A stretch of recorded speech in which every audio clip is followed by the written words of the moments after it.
சலீம், சொல்லுங்க, இந்த துணை குடியரசுத் தலைவர் வேட்பாளராக வெங்கையா நாயுடு தற்போது பதவியேற்றார். அதன் நேரலை காட்சிகளை நாம் பார்த்தோம். இந்த விழா குறித்த சிறப்பு அம்சங்களை சொல்லுங்க. இந்த விழாவில் யாரெல்லாம் கலந்துக்கிட்டாங்க, முக்கிய நபர்கள் யாரெல்லாம் அங்கு வந்திருக்காங்க? சலீம்.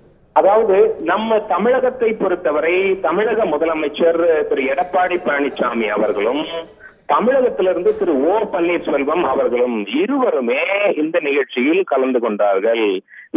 அதாவது இந்தியாவை பொறுத்தவரை பிரதமர் நரேந்திர மோடி அவர்கள் மற்றும் நாடாளுமன்ற எம்பிக்கள் அனைத்து மாநில முதலமைச்சர்களுக்கும் அழைப்பு விடுக்கப்பட்டிருந்தது. நாம திரு அத்வானி அவர்களை, அருண் ஜோஷி அவர்களை, உமா பாரதி அவர்களை, அமித்ஷா அவர்களை அங்கே வந்து பார்க்க முடிகிறது. இப்ப ஒரு முக்கியமான பாயிண்ட் என்ன அப்படின்னா, ஜனாதிபதிக்கு யார் பதவி பிரமாணம் செஞ்சு வைப்பாங்க? இந்தியாவின் முதல் குடிமகனுக்கு உச்ச நீதிமன்றத்தினுடைய தலைமை நீதிபதி. துணை ஜனாதிபதி என்கிறவர் இந்தியாவின் இரண்டாவது குடிமகன். இந்தியாவின் இரண்டாவது குடிமகனுக்கு உச்ச நீதிமன்ற தலைமை நீதிபதி பதவி பிரமாணம் செய்ய மாட்டார். மாறாக இந்தியாவில் முதல் குடிமகன், அதாவது ஜனாதிபதி, துணை ஜனாதிபதிக்கு பதவி பிரமாணம் செய்து வைப்பவர் ஜனாதிபதி தான். இந்த நிகழ்ச்சியானது ஜனாதிபதி மாளிகையில் நடைபெற்று வருகிறது. பதவி பிரமாணத்தை திரு வெங்கையா நாயுடு அவர்கள் ஏற்றுக்கொண்டார். எனவே அவர்தான் இந்தியாவின் 13வது துணை ஜனாதிபதி. டெல்லியில என்ன நிகழ்வுகள் அப்படின்னு சொல்லி பார்க்கும் பொழுது, திரு எடப்பாடி பழனிசாமி அவர்களுடைய சார்பாக மாலை 3:40 மணிக்கு திரு வெங்கையா நாயுடு அவர்களை, இந்தியாவின் துணை ஜனாதிபதி அவர்களை நேரில் சந்தித்து வாழ்த்துக்கள் தெரிவிக்கின்றனர். அதாவது திரு வெங்கையா நாயுடு அவர்கள் தமிழக எம்பிக்களுக்கு தேநீர் விருந்தும் அங்கே ஏற்பாடு செய்திருக்கிறார். அதாவது தமிழக விவகாரங்களில் திரு வெங்கையா நாயுடு அவர்கள் சமீபத்தில் அடிக்கடி தமிழகத்தில் காட்சியளித்தார். திரு வெங்கையா நாயுடு அவர்களுக்கு தமிழ்நாட்டின் அரசியல் நிலை நன்கு புரிந்தது.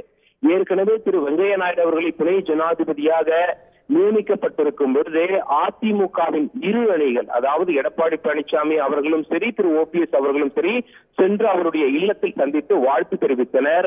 இப்பொழுது இந்தியாவின் துணை ஜனாதிபதியாக அவர் பதவி ஏற்றுக்கொண்டதை அடுத்து திரு எடப்பாடி பழனிசாமி தலைமையிலான அணி மாலை 3:40 மணிக்கு திரு வெங்கையா நாயுடு அவர்களை சந்திக்கின்றனர்.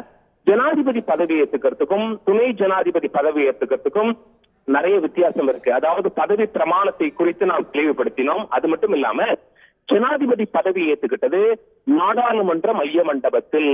ராஷ்டிரபதி பவன் தான் ஜனாதிபதியோட வீடு, அலுவலகம் எல்லாமே. ராஷ்டிரபதி பவனிலிருந்து நாடாளுமன்ற மைய மண்டபம் வரும் பொழுது அந்த குதிரை படை சூழ ஜனாதிபதி வந்தார். அதெல்லாம் நாம பார்த்தோம். துணை ஜனாதிபதியை பொறுத்தவரை ஜனாதிபதியோட மாளிகையில போய் ஜனாதிபதி தான் பதவி பிரமாணம் அவருக்கு செய்து வைப்பார். அப்படி பதவி பிரமாணம் செய்து முடிக்கப்பட்டது. பிரதமர் நரேந்திர மோடி அங்கே தான் இருக்கிறார். இன்று நாடாளுமன்ற கூட்டத்தொடரும் நடந்து வருகின்றன. இது ஒரு புறம் இருக்கையில எம்பிக்கெல்லாம் இப்போ ஜனாதிபதி மாளிகையிலிருந்து நாடாளுமன்றம் கிளம்புவதை நாம் பார்க்க முடிகிறது. தமிழக முதலமைச்சர் எடப்பாடி பழனிசாமி பிரதமர் நரேந்திர மோடி அவர்களை சுமார் 11:30 மணி அளவில் சந்திப்பார்.